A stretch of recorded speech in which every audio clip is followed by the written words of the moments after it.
This is the new iPhone 5 that drove 5 hours, then waited another 13 hours for.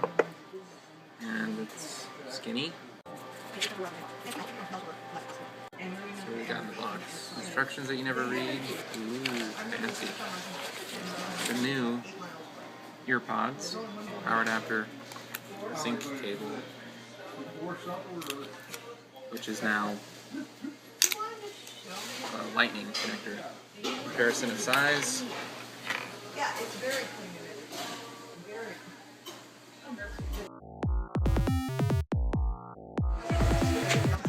I like this. They give you something to keep them untangled. I can see it. You definitely have to put them in the right ears. They're not the same. Rush hour.